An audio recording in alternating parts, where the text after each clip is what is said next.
Ayan, nililinis na rin po yung pangilalim. So kaya nyo dapat linisin din yung mga pangilalim na yan. Pag nag-checking tayo, kung maraming grasa dyan, hindi natin di-distinguish kung saan ang gagaling ang mga tagas. So pag nag-check tayo kung tumagas pa ba yung gawa natin o hindi. Kasi may mga dating grasa pa. Kaya yan, nililinis din talaga yan. Okay. Pati itong ano yung inner CB. Yung inner CB, yung loob noon, lilinisin nyo. Oo. Huwag nyo na ugutin kasi pag inuugot nyo yan, ano ang fluid yan. Kaya naman natin maglagay ng ano dyan. Bierta, ano ang ginagawa natin dyan? Ano sir, pa-flashing yung yung radiator.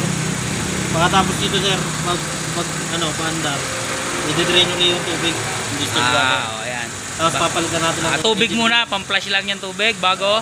Kulan. Ayan, bago kukulan. Panlinis lang. Panlinis lang, distilled pa, no? Baka rich kid nangyari dito. Baka rich kid ba? Baka mabash ka, paliwanag mo ulit. Ano? Naman na sir, pam-flashing lang yung tubig. Ayan, pam-flash lang daw yung tubig. Yung makina para mag-circulate. Kulang din lalagay namin. Para mag-circulate, para kung may mga kalakalawang kung ano-ano man meron sa loob, lumabas. Tapos papalitan natin ng engine coolant. Tawag natin. Ayan. Press lang.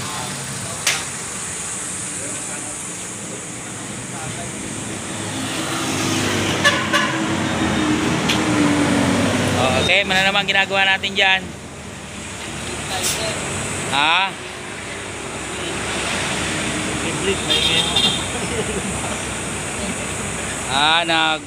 Nag-brake fluid flushing. Yan. Na-flush po nila yung fluid, brake fluid. At napakadumi na.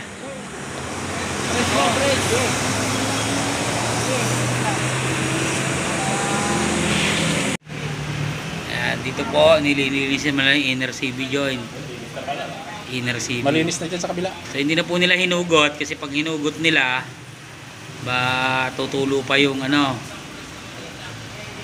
tawag dito ATF kasi automatic to matatapon pa kaya hindi na nila kinalas, hindi na sa loob nila nilinis.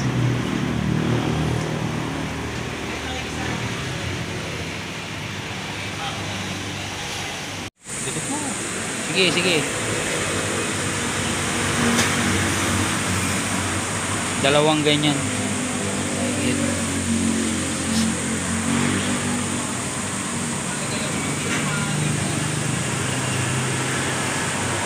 Pasok mo sa loob, kamayin mo na. Hop, kamayin mo muna.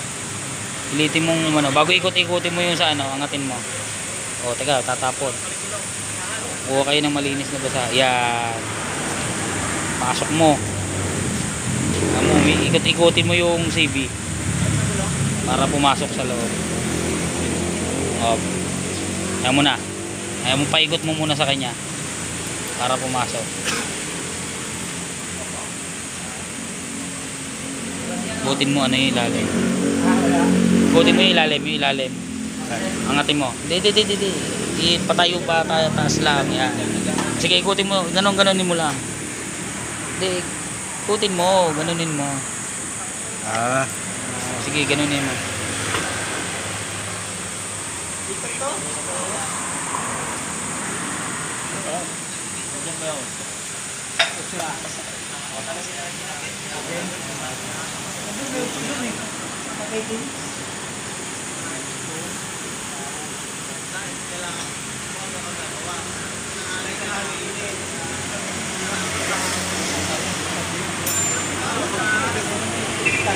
Okay.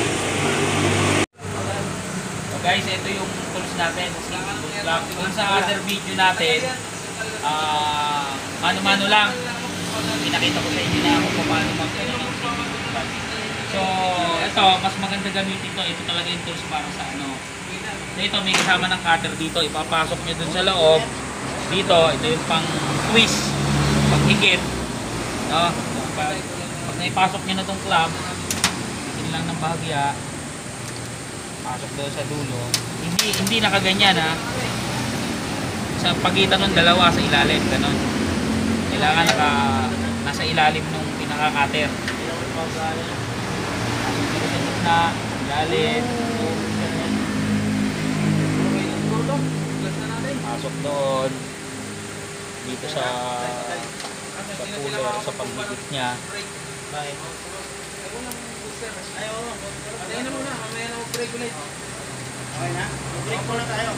Ayan. Pag nakaganyan na, higitin nyo lang ng konti. At ayun, magtutwist na yan, no? So, kailangan lang nakasentro doon sa ano. Huwag ka mo, ano? Makasentro na.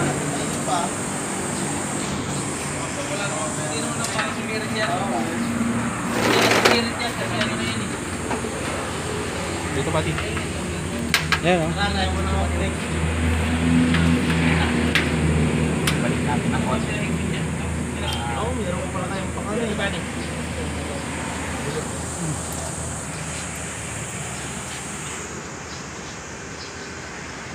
Meron na kayong ano ha, tools ha? Tayo yan, sir?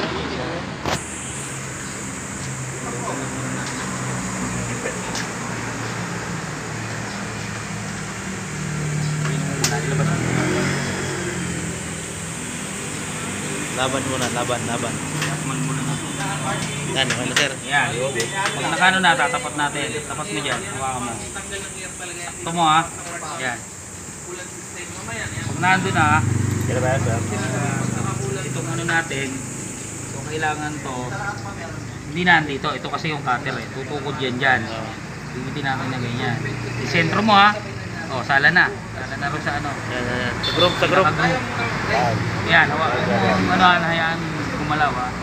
So, higitin lang natin siya hanggang sa ma-press, sumikip. Intention niya. Makikita niyo naman yung goma sumisikip.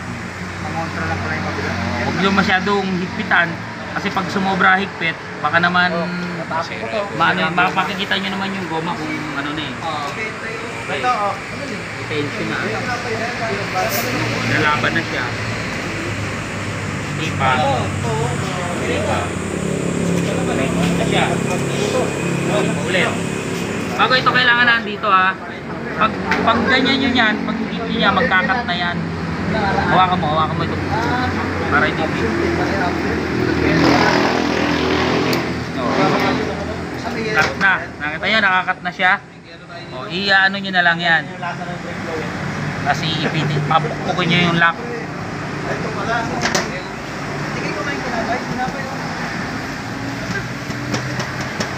Ganun lang.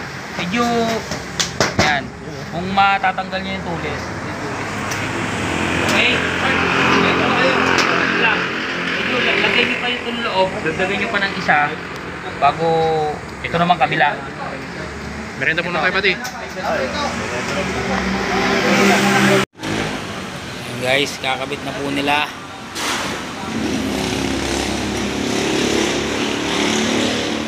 Ang CB joint, CB axle.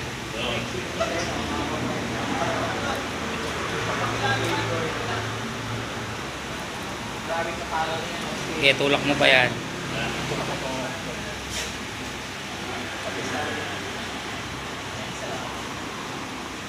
Ito, hawakan mo ito.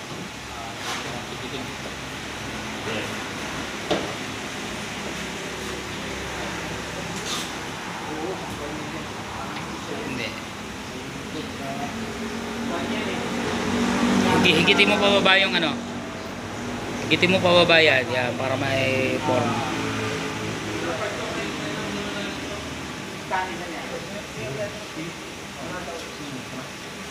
Sige. Pagpasok, lagay nyo muna lang ng nut. Yung parte na may ano, na may cutter pin, iharap nyo sa inyo para pag naglagay kayo ng lock, kita nyo yung butas. Dito, pag ganun. Nasaan ang butas ng ano? Pag ganyan, mahirapan ka dyan sa likod. Dito sa side na to, pag ganun. Para mahihigit mo sa kabila. Kasi pag bangga sa axle yan. O, nasaan ang butas? Baliktad. May iikot mo ba?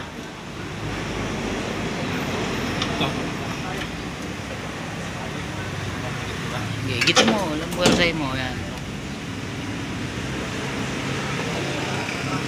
Pliers.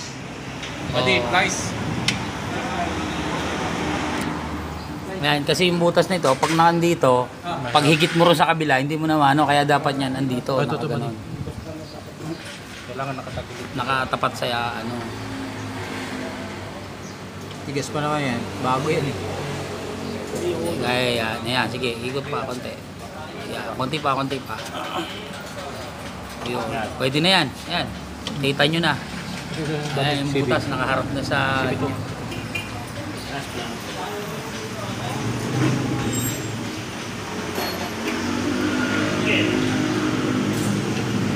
Yan. Yan. Oo, kasi paglagay ng dito muna. O, lagay nyo muna make sure na ano, napipihit ng daliri ha. Para di malistrid. O, yan. Yun sa iyo, may ano yan, may gatla ah. Pag inano mo, may yung kanal.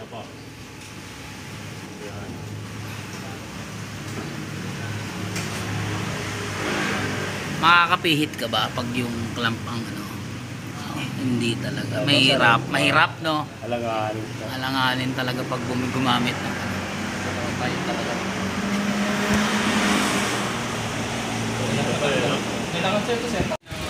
Guys, kamusta output natin dyan?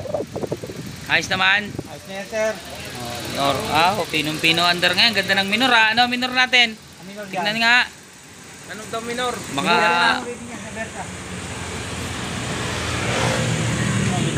600 sir? Ako?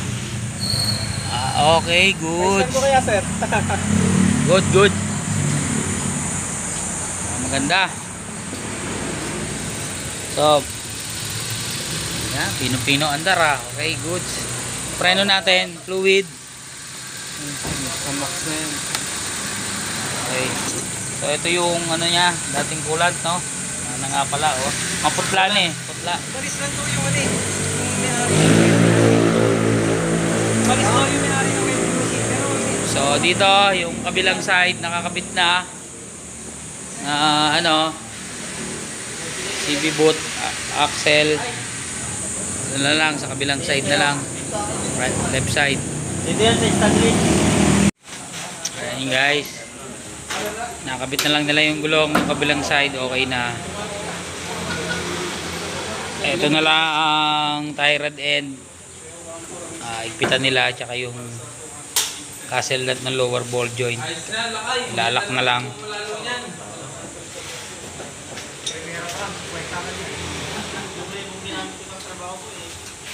Okay dyan, kaway-kaway. Tapos na ba kayo? Ayan. Sir, yung 12 sir. Kit ng pan. Andyan yung 12. Sa kabila, ginamit ni ano eh. Tingin ka muna, hindi ka na, kanina ko pa hindi nakikita sa camera eh. Ito natin ang pagbaba ng gulong mamaya. Mamaya na lang higpitan niya pag binabago.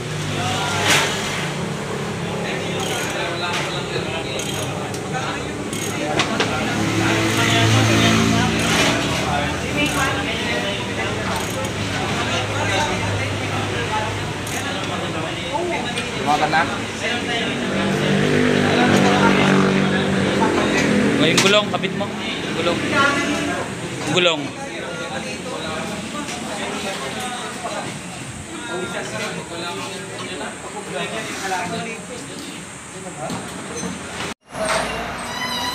Yan na po ang aming... Sige pa. Sige pa. Sige, diretso muna. Higpitan nyo na yung ano. Mga... Yung nut. So, ayan.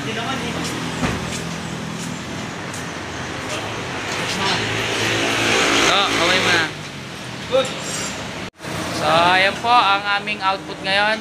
Naglilinis na lang kami. Sana po ay may natutunan kayo sa aming actual ngayon. Ayan. So po sa mga gustong mag-aral sa Power Skills Technical Center, ilalagay ko po yung link below sa ano, subscribe and like, Sir Mac. Kaway-kaway guys. Kaway-kaway.